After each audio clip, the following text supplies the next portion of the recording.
Hi friends, டே 28ஓட wait maintenance தான் பார்க்க போகிறோம். இன்றைக்கி மார்னிங் பிரேக்ஃபாஸ்ட்டாக தோசை தேங்காய் சட்னி எடுத்தாச்சு. நம்ம எப்போ மார்னிங் பிரேக்ஃபாஸ்ட் எடுத்தாலும் அதில் ஃபைபர் கண்டென்ட் அதிகமாக இருக்கணும். இந்த தோசையை பார்த்தீங்கன்னா ஒரு முட்டை தோசை, ஒரு சாதா தோசை. ஆக்சுவலாக இப்போ நம்ம வந்திருக்க ஒர்க் பார்த்திங்கன்னா எலக்ட்ரிக்கல் ஒர்க்கு.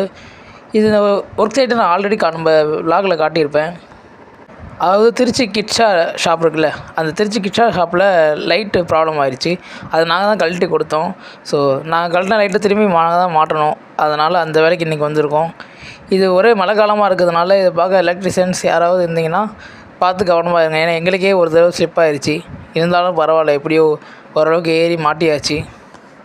நம்ம எப்போ ஒரு ஒர்க் பண்ணமோ அந்த ஒர்க்கை கம்ப்ளீட் பண்ணுற வரைக்கும் விடக்கூடாது. இந்த ஒர்க்கு நாங்கள் கம்ப்ளீட் பண்ணுறதுக்கே எங்களுக்கு ரொம்ப கஷ்டமாச்சு. இருந்தாலும் கம்ப்ளீட் பண்ணியாச்சு. இன்றைக்கி மதியானம் லஞ்சுக்கு பார்த்திங்கன்னா பீட்ரூட் ரைஸு, சொரக்காய் இதெல்லாம் எடுத்தாச்சு. நம்ம லஞ்ச் எடுக்கும்போதும் கார்போஹைட்ரேட் கம்மியாக எடுக்கணுமே, இவ்வளோ கார்போஹைட்ரேட் எடுத்துருக்கீங்கன்னு நீங்கள் கேட்கலாம். ஆனால் நம்ம ஒர்க் பண்ணுறதுனால தப்பு இல்லை, எடுத்துக்கலாம். டின்னருக்கு அதே மாதிரி சப்பாத்தியும் போட்டியும் சாப்பிட்டு முடிச்சாச்சு. ஆஸ் யூஷுவல் டின்னர் எப்பயும் போல் தூங்க போகிறதுக்கு ஒரு 3 மணி நேரத்துக்கு முன்னாடி எடுத்துக்கணும். இன்றைக்கி டோட்டலாக பார்த்திங்கன்னா ஒரு 11,000 ஸ்டெப்ஸ் கிட்டே நடந்திருப்பேன். நம்ம எப்போ எடுத்தாலுமே கார்போஹைட்ரேட் கம்மியாக தான் எடுக்கணும். ஆனால் அந்த ஒர்க்குக்கு வரும்போதோ இந்த வெளியே நம்ம நிறைய வேலை பார்க்கும்போதோ அதிகமாக எடுத்தால் தப்பு இல்லை. ஏன்னா செரிமானம் ஆயிரும். அது நமக்கு எந்த ப்ராப்ளமும் கொடுக்காது.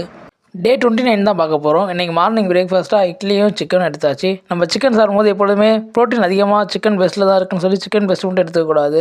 இந்த மாதிரி கல்லீரல், மண்ணீரல் இதெல்லாம் நம்ம சாப்பிட்ணும். ஏன்னா இதுவும் நம்ம உடம்புக்கு ரொம்ப ஹெல்த்தானது. அதே மாதிரி ஆயில் கண்டென்ட் உள்ள தோசை இது மாதிரிலாம் சாப்பிடக்கூடாது. இன்றைக்கி வந்திருக்க ஒர்க் பார்த்திங்கன்னா இதுவும் எலக்ட்ரிக்கல் ஒர்க்கு தான். ஆக்சுவலாக இன்றைக்கி என்ன ப்ராப்ளம் ஆச்சுன்னா, நம்ம இந்த சைட்டை ஃபுல்லாக ஃபினிஷிங் பண்ணியாச்சு. ஆனால் ஃபினிஷிங் பண்ணாலும் இந்த எம்சிபி வைக்கக்கூடாது, வேறு எது வைக்கணும் அப்படி சொன்னாங்க. ஸோ அதுக்காக எப்பொழுதுமே கம்ப்ளீட் பண்ணால் தான் நமக்கு லீவிலேருந்து கனெக்ஷன் கொடுப்பாங்க. அதனால் கம்ப்ளீட் பண்ண வந்திருக்கோம். நம்ம என்ன தான் கஷ்டப்பட்டு ஒர்க் பண்ணாலுமே அவங்க வந்து எப்படினாலும் குறை சொல்லிக்கிட்டே தான் இருப்பாங்க. அது எதுக்காகன்னு இப்போ வரைக்கும் எங்களுக்கு தெரியல. ஏன்னா நாங்கள் ஒர்க் பண்ண எல்லா சைட்லையுமே இந்த எம்சிபி தான் வச்சோம். பட் இங்கே இன்னும் இந்த வேறு மாடல் வேணும் அப்படி சொல்லவும் இந்த வேறு மாடலை வச்சுருக்கோம். எப்படியோ ஒரு வழியாக இந்த ஒர்க் சைட்டு ஃபுல்லாக முடிச்சாச்சு. இந்த பில்டிங் ஃபுல்லாக நாங்கள் தான் பார்த்தோம்.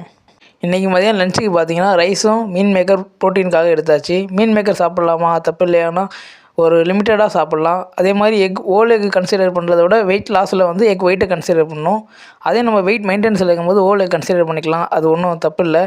ஏன்னா நமக்கு எப்படி இருந்தாலும் அதில் உள்ள அந்த எக் எல்லோ வந்து செரிமானம் ஆயிரும். இன்றைக்கி டின்னருக்கு பார்த்திங்கன்னா சப்பாத்தியும் சிக்கனும் தான் எடுத்தாச்சு. ஏன் இவ்வளோ சிக்கன் கேட்கலாம். ஆக்சுவலாக நம்ம சப்பாத்தி சாப்பிடும்போது அதுக்கேற்ற மாதிரி சிக்கன் எடுத்துக்கணும். அதே மாதிரி அது ஃபைபர் கண்டென்ட் இருக்கிற ஃப்ரூட்ஸும் எடுத்துக்கணும். இன்றைக்கி டோட்டலாக பார்த்தீங்கன்னா 10,000 ஸ்டெப்ஸ் கிட்ட நடந்திருப்பேன். டின்னர் அதே மாதிரி தூங்க போகிறதுக்கு ஒரு 3 மணி நேரத்துக்கு முன்னாடி சாப்பிட்டு முடிச்சிட்டேன். This video sponsor by mode shopping app. இந்த ஷாப்பிங் ஆப்பில் போய் உங்களுக்கு தேவையான பொருட்களை நீங்கள் பர்ச்சேஸ் பண்ணிக்கலாம். இந்த ஆப் ரொம்ப யூஸ்ஃபுல்லாக இருக்குது. ஏன்னா நீங்கள் இதை மற்ற ஆப்ஸோட கன்சிடர் பண்ணிங்கன்னா இந்த ஆப்பில் ரொம்ப ரேட் கம்மியாக இருக்கும். ஸோ இந்த ஆப்பை யூஸ் பண்ணிக்கோங்க. தேங்க்யூ.